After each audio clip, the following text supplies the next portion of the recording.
Hello दोस्तों। Dictation start होगी 3 second बाद।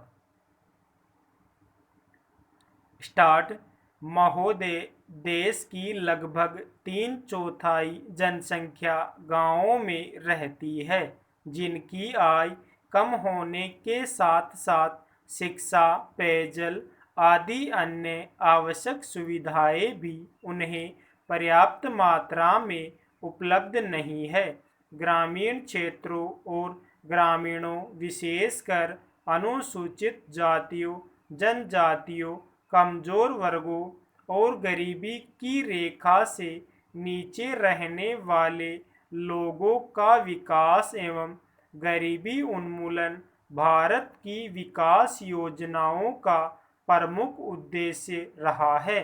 ग्रामीण विकास का व्यापक दायरा है, जिसमें ग्रामीण क्षेत्रों एवं ग्रामीणों के जीवन स्तर का सर्वांगीण विकास शामिल है। इसका अर्थ निर्धनतम लोगों कर अपने स्थानीय सामाजिक एवं आर्थिक परिस्थितियों में उत्पादन क्षमता की वृद्धि है। ग्रामीण विकास की प्रक्रिया में पूंजी का निवेश एवं उसका विस्तार, उत्पादक शक्तियों का विकास तथा निर्धन एवं बेरोजगार ग्रामीणों का अर्थव्यवस्था के उत्पादक विकासशील क्षेत्रों में सम्मिलित होना आवश्यक है।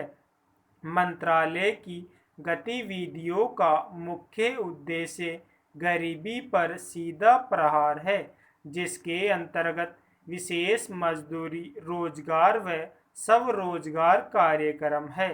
इनमें स्वच्छ पेयजल की व्यवस्था, ग्रामीण स्वच्छता, कृषि विपणन, ग्रामीण आवास है तथा लोक कार्यक्रम तथा ग्रामीण प्रौद्योगिकी विकास परिषद द्वारा सहायता और राष्ट्रीय ग्रामीण विकास संस्था एवं कृषि विपणन केंद्र के माध्यम से प्रशिक्षण की व्यवस्था शामिल है। पैरा। गरीबी उन्मूलन के प्रयासों का महत्व इसकी योजनाओं के आवंटन में वृद्धि को बताता है। जहां 9वीं योजना में इसका प्रयोजन 40,000 करोड़ रुपए था, उसे बढ़ाकर 10वीं योजना में 80,000 करोड़ रुपए कर दिया गया है। इस बढ़े हुए परिवेग के साथ साथ, जैसा कि पंचायती राज संस्थाओं से संबंधित महत्वपूर्ण संविधान अधिनियम 1992 में बताया गया है, लोगों की कार्यक्रमों में बेहतर भागीदारी प्राप्त होगी, जिससे निर्धन ग्रामीणों के जीवन स्तर में सुधार लाने के प्रयास को नई दिशा प्राप्त होगी। ग्रामीण क्षेत्रों में गरीबी उन्मूलन के राष्ट्रीय प्रयास में ग्रामीण विकास मंत्रालय के मुख्य कार्यक्रमों को दी गई दिशा की एक झलक इस पुस्तिका में प्रस्तुत है। ग्रामीण गरीबी की समस्या कम ग्रामीण उत्पादकता और अल्प रोजगार व बेरोजगारी से जुड़ी है। ग्रामीण गरीबी की विकास की सामान्य प्रक्रिया के अधीन ही उत्पादक रोजगार पैदा करने तथा आय के कुछ न्यूनतम स्तर प्राप्त करने हेतु विशेष रोजगार कार्यक्रमों की सतत आधार पर जरूरत है। उपयुक्त उद्देश्यों को ध्यान में रखते हुए समय समय पर रोजगार सृजन की विभिन्न योजनाएं चलाई गई थी। 7वीं योजना के आखिरी वर्ष में 1 अप्रैल 1989 से उस समय विद्यमान 2 रोजगार कार्यक्रम राष्ट्रीय ग्रामीण कार्यक्रम में मिला दिया गया था। जवाहर रोजगार योजना का मुख्य उद्देश्य ग्रामीण क्षेत्रों में बेरोजगार पुरुषों तथा महिलाओं के लिए अतिरिक्त फायदेमंद रोजगार का सृजन करना है। ग्रामीण आर्थिक ढांचे को सुदृढ़ बनाकर सतत आधार पर रोजगार के अवसर सृजित करना है। पैरा।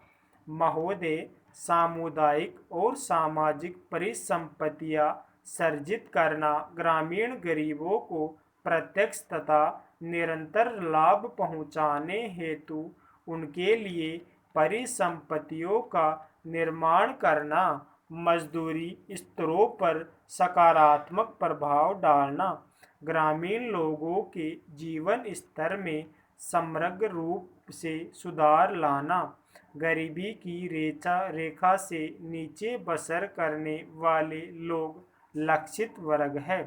अनुसूचित जातियों, अनुसूचित जनजातियों और मुक्त बंधुआ मजदूरों को वरीयता दी जाती है। रोजगार के 30% अवसर महिलाओं के लिए आरक्षित है।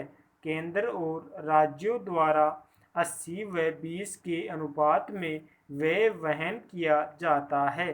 केंद्रीय आवंटन देश के आधार पर किया जाता है। वे सभी कार्य शुरू किए जा सकते हैं जिनसे टिकाऊ उत्पादक स्वरूप की सामुदायिक परिसंपत्तियों का सर्जन होता है। पंचायत समिति द्वारा परियोजना का मूल्यांकन और अनुमोदन किए जाने के पश्चात उसे अनुमोदन देने हेतु ग्राम पंचायत सक्षम है। संसाधन का कम से कम 60% भाग मजदूरी घटक पर खर्च करना होता है। जवाहर रोजगार योजना के कार्यों के निष्पादन हेतु ठेकेदारों अथवा बिचौलियों को लगाए जाने की अनुमति नहीं है। मजदूरों को रियायती दरों पर प्रतिदिन 2 किलोग्राम खाद्यान्न दिया जाता है। 1755 पुनर्गठन ब्लॉकों में मजदूरों को दिए जाने वाले खाद्यान्नों का जारी मूल्य प्रति किलोग्राम 50 पैसे कम है।